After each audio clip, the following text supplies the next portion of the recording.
starting a Google Calendar, then you are in the right place. I'm going to show you just exactly how to do everything so that your calendar is just as organized and beautiful as mine.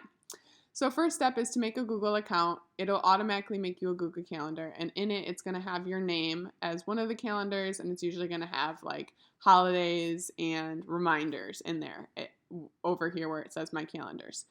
My suggestion is that you use and set up your Google Calendar on an actual desktop first, because it's a lot easier to do the settings and setup, and then it's super easy to use from your phone from then on. But what you're going to do is you're going to go into your settings and you are going to add a calendar, and you're going to add a calendar for each aspect of your life. So if you have kids, if you have finance, if you have work, all of the different calendars that you would need. So I already have those calendars made, so I'm going to make one that says kids activities, which I spelled wrong, to make sure that I have one for my future kids. It's creating it right now, and then I'm going to configure it. And what I'm going to do is I'm going to share this with the appropriate people. So right now, the only person that I want is my husband, so I'm going to share with my husband. This isn't his actual email, but that would be how I would share with him, putting his email in. And I can either let him have it so that he can see it. He can also see the details. He could make changes to it, or he can make changes and manage sharing. So he doesn't really need to manage the sharing, so I'm just going to let him make changes to it. And I would go ahead and send this. And what's going to happen is he's going to get an email that says, hey, do you want to accept your invitation to this email? And if he does, then he's able to see everything that I put into the kids' activities calendar. The kids' activities calendar that I just made is going to show up here. I can go ahead and make one for finance. I can make one for both my husband and I can make one for work. I can make one for nannying. I can make one for my dog. Any calendar that you want to make, you can go ahead and make, and you do the same thing. You would create the calendar by going into settings, creating the calendar, and then you would configure it to share it with whoever you want, the appropriate people. Once you have all of your calendars created, you're going to go ahead and you're going to edit them so that they make sense. You're going to go ahead and click these three dots right here, and you're going to change the color. I like to have each calendar a specific color, and then you will go ahead and change all of those in your calendar. And then I also like to change it in my husband's calendar because I want his colors to match. I want anything that I put in my personal calendar to show up pink in his phone as well as mine. So I go ahead and color code it in my phone, but also my husband's phone. And then once you're done with that, now you have a calendar for each aspect of your life. You're sharing it with the appropriate person.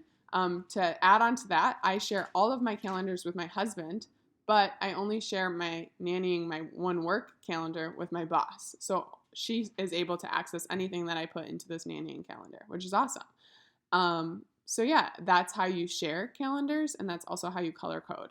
Once you have that down, you're going to just really have to be patient and practice to add stuff into your calendar. So when you do add into your calendar, you just click the calendar, and I'm going to put that we have swim lessons, because when my kids are born, we're going to start swim lessons right away. And go ahead and I will put it's from 10 a.m. to 10:45 a.m. And I could add guests. I could send it to my mom, and then she would get an email that says, hey, we have swim lessons from 10 to 10:45, and my mom could come if she wants, and they would give her all of the information. So that's something that you can do. You can also add the location. You can go ahead and put Goldfish Swim School in if that's where you're taking them. And then in the description, this is really nice, especially for jobs if you're a freelancer or anything like that. Sorry, my dog is barking. But you can put in specific, like the coach's name, the cost, the time of arrival. Like if you wanted to change what time you make sure you arrive 20 minutes early, you can put all of that information in there. And the most important thing is that you make it the right calendar. So I'm going to go ahead and put that in kids' activities because that's the correct calendar, and I would save it. So here you have, now I have it in the calendar. I'm actually annoyed that I didn't change the color of this because that's important. Change it. So now you see this is a kids' activity. Another really cool thing that you can do is when you are editing it, you can go to advanced options, and you can either make it an all day thing, which shows that it's going to be all day, Or you can make it repeat. So you can click and put that it repeats every week on Monday. Or you can go to custom and say it repeats every week on Monday, but it ends on whenever. It ends May 29th is the last class. So then it would go ahead and you'd save it.